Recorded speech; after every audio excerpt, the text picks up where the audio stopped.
Hello, greetings, colleagues in young adult literature.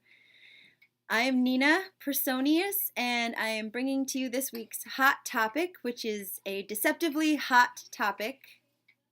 scheduling in the school library, specifically the difference between fixed and flexible scheduling. My interest in this topic was inspired by a recent district meeting that I went to with all the school librarians in my district, and one of the middle school librarians was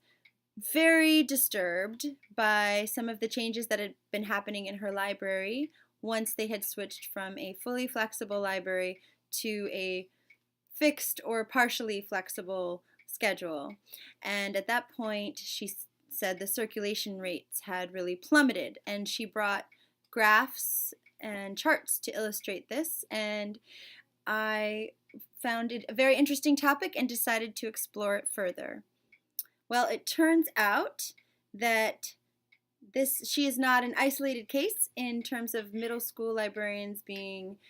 dismayed by changes that happen when you switch from a flexible to a fixed schedule. Now, if you are curious as to what the difference is between a fixed and a flexible schedule,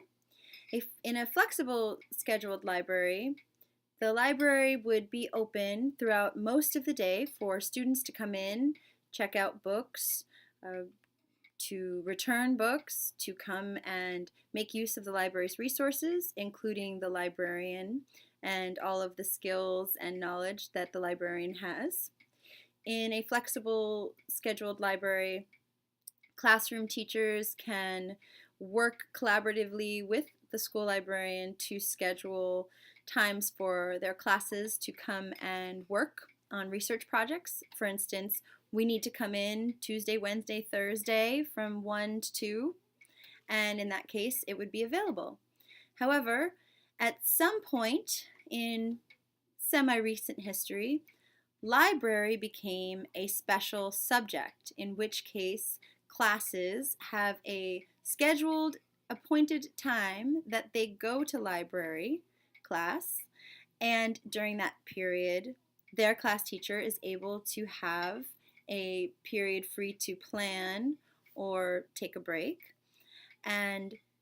so it sounds great, except that the class really, there will be very few options for the class to come to the library otherwise outside of that scheduled time, because the librarian either won't be staffing the library due to budgetary reasons, or there will be other classes using the library, in which case the librarian is busy and the library is fully occupied. So, in my research, I stumbled across some other school library media specialists who looked into this and decided to experiment with fixed and flexible scheduling to show what kinds of results could come about. In one case, a librarian named Nancy Jo Lambert did an experiment. Her school did not allow her to have a flexible schedule, so she teamed up with some of the second grade classes and their teachers in her school and tried out some flexible scheduling ideas, in which the second graders would come 2 or 3 at a time instead of the entire class, and also they were able to collaborate with the librarian. In fact, the year that they did this experiment, they collaborated up to 16 times just that year, and the librarian was able to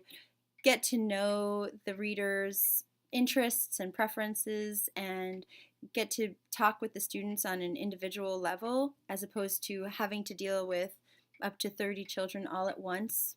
in a quick, fast, rapid checking in, checking out kind of scenario.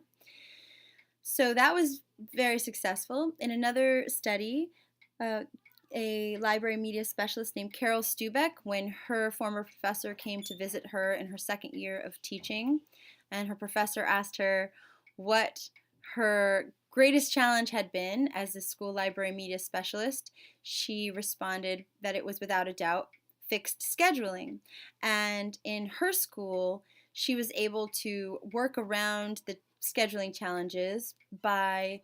using a blended learning approach, which is when you combine in class instruction with online resources. In this case, she used a digital tool called Edmodo. And through Edmodo, she was able to work on a research project with a class. And outside of class time, she was able to monitor and track the students' progress online and digitally, and also speak with the other teachers from the class to decide how to proceed and to make note of how things were going with the project and things like that. So that was an effective, creative way of getting around the scheduling conflict. Now, some say that a fixed schedule allows for teachers to interact with students, allows for librarians to interact with students who might not otherwise come into the library, but that's not really taking into account a situation where, you know, classes are all coming in. That's not taking into account how classes can all come in for scheduled projects where the teacher is collaborating with the librarian, and it's not taking into account the individual attention that the librarian can give to students when there are smaller groups. And also, if the librarian advocates and makes the library a place that the children feel encouraged and welcomed to come and use resources, then you wouldn't have the issue of a librarian having an empty library with no students coming, etc. So one of the things that I just wanted to say in closing is that I have witnessed myself in fieldwork experiences how school librarians are often giving up their planning periods, their lunch periods, their free periods in order to keep the library open because they're on a fixed schedule and students don't have access to the library otherwise. I'm very interested in this topic. If you have a feeling or an opinion otherwise about scheduling, and you think that a fixed schedule actually is more beneficial to students, I would love to hear it. If you have experience with scheduling in a school library, I'd be very interested also to hear that. And I hope you enjoyed my hot topic. Thank you.